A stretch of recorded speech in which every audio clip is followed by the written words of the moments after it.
দেশের বিভিন্ন জায়গায় আরো কিছু খবর নিয়ে এখন থাকছে একটি ডেস্ক রিপোর্ট।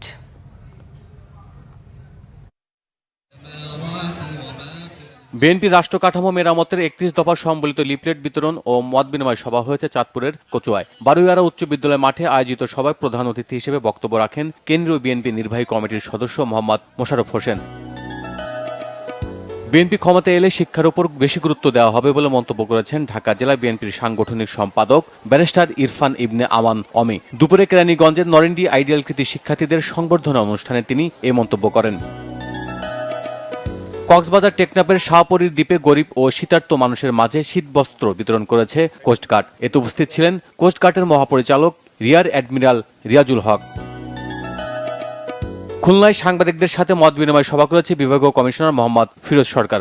সার্কিট হাউজের সম্মেলন কক্ষে এ সময় উপস্থিত ছিলেন জেলা প্রশাসক সহ অন্যরা।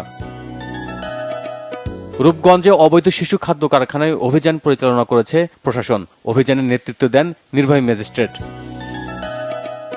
রংপুরের শিক্ষার্থী ও যুবদের তথ্য প্রযুক্তি বিষয়ক দক্ষতা বৃদ্ধিতে যাত্রা শুরু করেছে অলাভজনক প্রতিষ্ঠান airjetlearn.com। সকালে নগরের একটি কমিউনিটি সেন্টারে এর উদ্বোধন করা হয়। বন্যায় ক্ষতিগ্রস্ত গ্রামীণ মহিলাদের মাঝে মুরগি, নগদ অর্থ এবং সেলাই মেশিন বিতরণ করা হয়েছে চট্টগ্রামের ফটিকছড়িতে। উপস্থিত ছিলেন অনুকূল ফাউন্ডেশনের এমডি মাহবুবুর রহমান, অপকার নির্বাহী পরিচালক ও নাসির উদ্দিন সহ অন্যরা। সাতপন্থীদের হামলার বিচার ও তাদের নিষিদ্ধের দাবিতে সংবাদ সম্মেলন হয়েছে টাঙ্গাইলে। মওলানা ভাসানী বিজ্ঞান ও প্রযুক্তি বিশ্ববিদ্যালয়ের একাডেমিক ভবনে এর আয়োজন করে সাধারণ শিক্ষার্থীরা। কুড়িগ্রামে আদালত থেকে জমির মালিকানা পেলেও সেই জমির প্রবেশের রাস্তা বন্ধ করার প্রতিবাদে সংবাদ সম্মেলন করেছে ভুক্তভোগীরা। স্থানীয় প্রেস ক্লাব মিলনায়তনে এর আয়োজন করা হয়।